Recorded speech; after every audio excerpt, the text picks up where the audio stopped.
E como a gente já mostrou, o Comitê de Política Monetária do Banco Central aumentou a taxa básica de juros para 14,25% ao ano, igualando o patamar registrado entre julho de 2015 e outubro de 2016. Quais são as expectativas mais prováveis para a economia do país e também para as próximas reuniões do Copom? Esses temas a gente vai analisar com o André Fernandes, que é head de renda variável da Asset Capital. Bom dia para você, André. Seja muito bem-vindo e obrigada pela sua participação ao vivo aqui no Agora.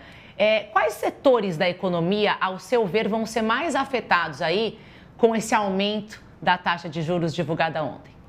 Bom dia, Paula. Bom dia, Mari. O Copom ontem ele foi bem técnico, né? Ele não veio nem com um tom muito duro, mas também não veio com um tom muito suave. A Selic ali subiu os 14,25, que já era amplamente esperado pelo mercado, e a dúvida do mercado era para maio, né?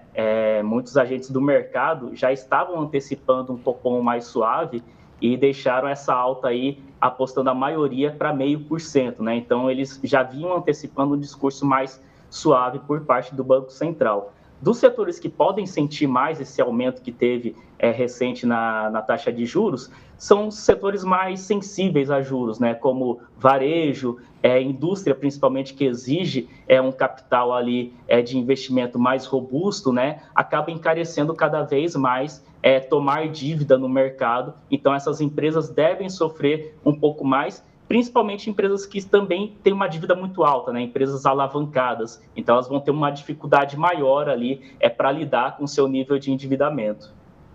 E, bom, a gente estava aqui falando, até agora o nosso jornal foi juros, porque a gente teve a super quarta, muitos anúncios. E, além das taxas de juros aqui no Brasil terem subido, no caso dos Estados Unidos, por exemplo, elas foram mantidas, mas com sinalização de baixa. E aqui elas subiram com sinalização de alta. E isso ampliou a perspectiva de diferencial de juros no Brasil e nos Estados Unidos com efeito sobre o câmbio. Como que você acha que isso pode afetar aí, pensando no cenário até 2026, que é um cenário relevante para o Banco Central? O câmbio pode acabar sendo uma variável de ancoragem, de novo, da inflação brasileira? Vamos lá. No Copom, ficou estranho também que ele não citou a valorização do real frente ao dólar, né? Muitos agentes do mercado falaram, por que ele não citou, né, o câmbio, né? Porque, querendo ou não, o câmbio acaba também impactando as expectativas de inflação e a inflação em si.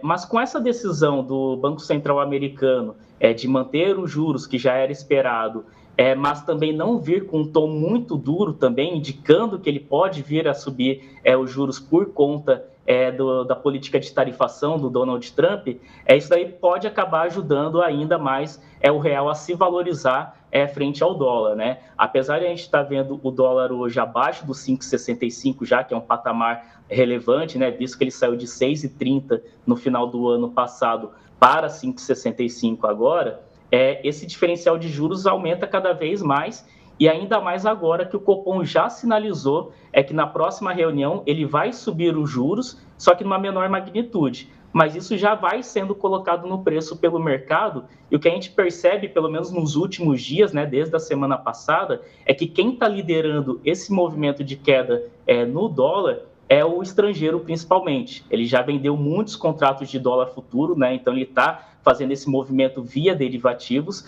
ele vem vendendo dólar futuro no nosso mercado, e com essa antecipação do Banco Central, que a dúvida do mercado era, será que ele vai deixar como dependente de dados a próxima reunião de maio, ou será que ele vai dar uma dica aí se ele vai subir ou não? Ele acabou dando a dica que ele vai acabar subindo sim. Então o mercado ele deve continuar tentando capturar esse prêmio dessa diferença de taxa de juros entre Brasil e Estados Unidos, que vai seguir alta e vai aumentar na próxima reunião. André, essa alta na taxa de juros, você acha que tende também a atrair mais capital estrangeiro? Com certeza.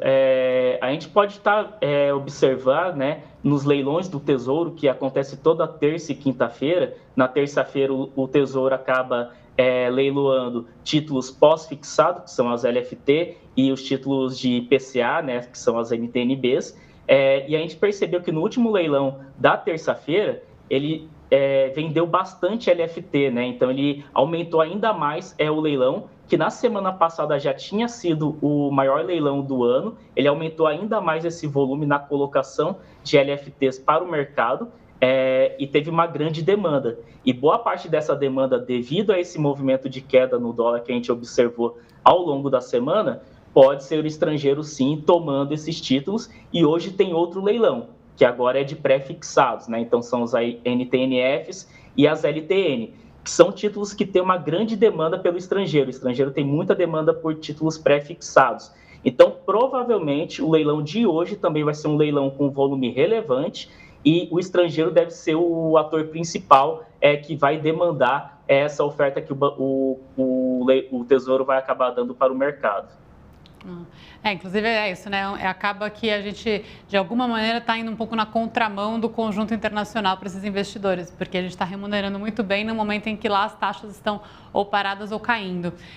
E aí, pensando um pouquinho do ponto de vista do crédito aqui dentro, você respondeu para a Paula na primeira pergunta que a indústria ia ser afetada e que o varejo também é muito afetado, mas tem essa conversa de que, de alguma maneira, parte do encarecimento do crédito já tinha sido antecipado também, até porque a gente tinha já a previsão do aumento de juros desde o final do ano passado, com as instabilidades aí também de câmbio, que tinham gerado muita insegurança.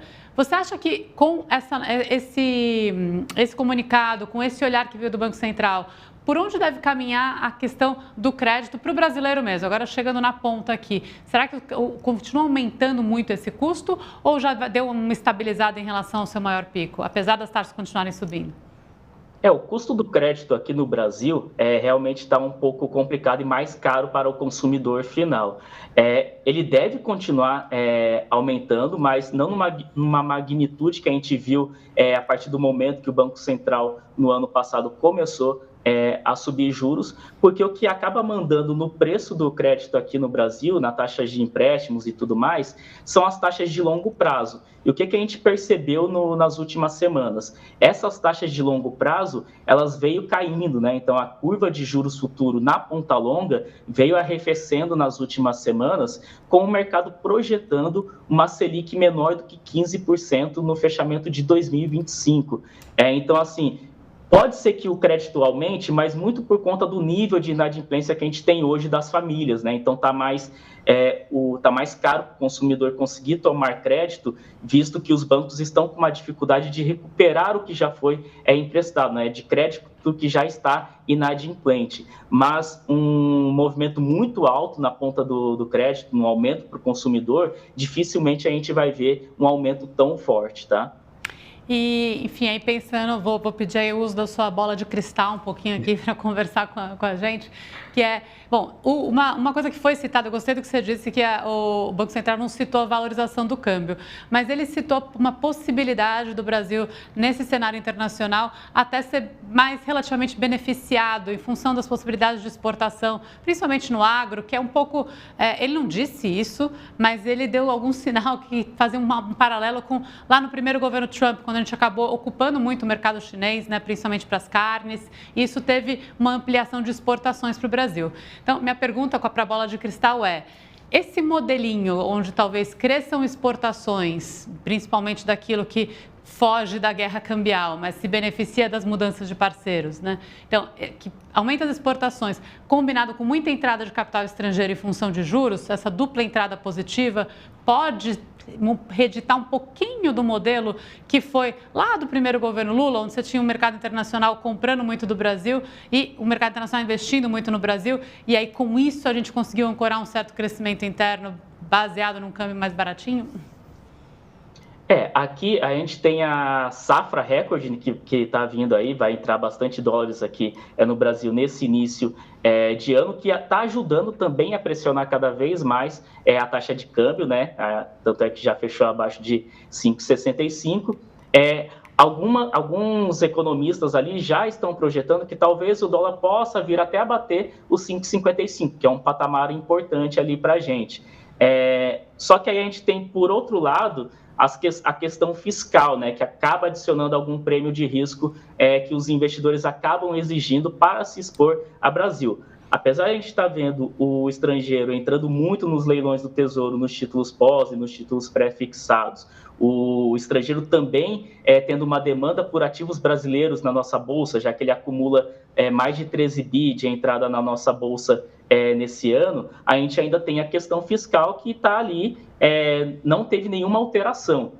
Dando como exemplo o JP Morgan, ele citou compra em ações brasileiras, mas ele citou que o cenário fiscal não mudou. Ele está simplesmente falando, olha, posição em empresas brasileiras na Bolsa e em outros países emergentes também, mas isso daí é uma posição tática, né? Então, ele está rodando o portfólio, saindo de Estados Unidos, que subiu bem, e migrando para outros mercados que não andaram, e o Brasil é um deles. Mas o que a gente vê é que sempre no final do ano, pelo menos no último trimestre, tem uma saída muito forte de dólares do país, que é o quê? Empresas fechando balanço lá fora, mandando o pagamento de dividendos das empresas que eles têm aqui dentro para pagar os investidores estrangeiros. Então, tem sempre um fluxo muito forte de saída no final do ano. Juntando a isso a uma prévia de ano eleitoral que vai ser 2026, a gente pode ver aí ou o dólar bater esse piso de 5,55, mas também voltar flertar ali com 5,80, 5,90. É bem difícil de prever isso novamente, mas é o que a gente vem trabalhando aqui como uma faixa do dólar, entre 5,55 e 5,80 ali ao longo de 2025, caso não saia nenhuma novidade bombástica na parte fiscal. Então, vou te comprometer mais um pouco, porque o Boletim Focus não tinha até então sido muito atualizado em relação à previsão de fechamento de câmbio mais baixo, né, para 2025. A gente ficou um tempão aí parado, né, estacionado ali nos R$6, começou a descer para 6,90 e pouquinho, 5,99, 5,98, mas na tua opinião, provavelmente o Boletim Focus vai começar a atualizar uma baixa, ainda que não seja de 5,55, e ainda que seja muito difícil prever isso, mas talvez a gente possa enxergar um pouquinho, a partir desse comunicado, das novas mudanças da semana, um arrefecimento aí dessa perspectiva do câmbio para 2025? Eu acredito que sim, muito por conta desse carry trade que o estrangeiro faz, né, de aproveitar esse diferencial de juros entre Brasil e Estados Unidos. Então, é muito provável que o Focus começa a arrefecer um pouco aí essa previsão de um dólar mais para perto de R$6, tá? Ainda tem algumas casas, algumas gestoras ainda projetando um dólar ali pelo menos a 5,90, mas isso daí também deve começar a se reduzir, visto que tem esse fluxo estrangeiro entrando em ativos de risco no Brasil via Bolsa e também via leilões do Tesouro, já projetando aí um próximo fim do ciclo de alta da Selic, que provavelmente pode acontecer na próxima reunião, tá? Muito obrigada, viu, André Fernandes, Head de Renda Variável da A7 Capital. Muito obrigada pela sua participação ao vivo com a gente aqui no Agora. Até a próxima. Obrigado. Tchau, tchau.